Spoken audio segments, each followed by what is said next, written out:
Hello viewers, আমি তনয় এবং আপনারা দেখছেন হাসেল অফ রেসলিং। আজকের এই ভিডিওতে আমরা কথা বলবো সামারস্ল্যাম 2025-এর পসিবল দুই মেইন ইভেন্টের, যেখানে টুইস্ট অ্যান্ড টার্ন হতে পারে। এই বছরের রেসলম্যানিয়া 41-এর নাইট 2 এর মেইন ইভেন্টে জন সিনা চ্যাম্পিয়ন হলেও ম্যাচটি ছিল খুবই বাজে।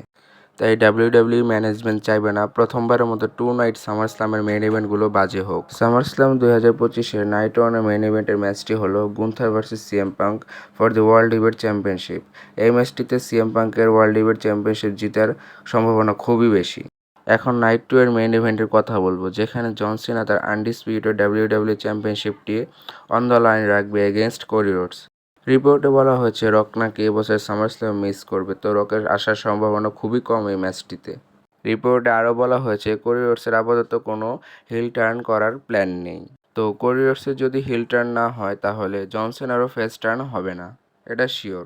এখন কথা বলবো সেথ রোলিন্সের ইনজুরি নিয়ে।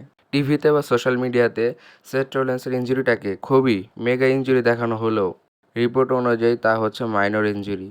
অর্থাৎ ডাব্লিউডাব্লিউ ম্যানেজমেন্ট হয়তো কোনো প্ল্যান করছে, অর্থাৎ ডাব্লিউডাব্লিউ যদি সেথ রোলিন্সকে দিয়ে নাইট 1 অথবা নাইট 2 এর যে কোনো একটি ম্যাচে ক্যাশ ইন করিয়ে দেয়, তাহলে তা হিস্টোরি বুকের মধ্যে লেখা থাকবে। কিন্তু আমি আগেই বলেছিলাম নাইট 1 এর মেইন ইভেন্টে সিএম পাঙ্কের জেতার সম্ভাবনা খুবই বেশি। সেখানে যদি সেথ রোলিন্স ক্যাশ ইন করে তাহলে সেই আবার পুরনো story CM punk versus Seth Rollins বারবার হতে থাকবে। আবার সেথ রোলিন্সের কাছে সেই চ্যাম্পিয়নশিপটি আগেও ছিল।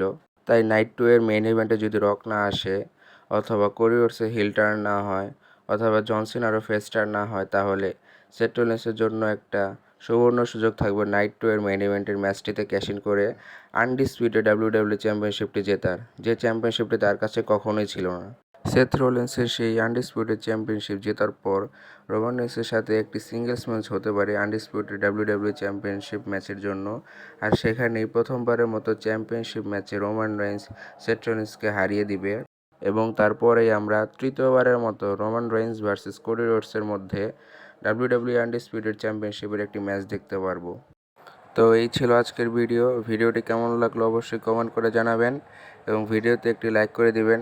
আর এরকম রেসলিং রিলেটেড সব রকমের নিউজ এবং রিউমার্স পেতে অবশ্যই চ্যানেলটি সাবস্ক্রাইব করে পাশে থাকবেন। ধন্যবাদ।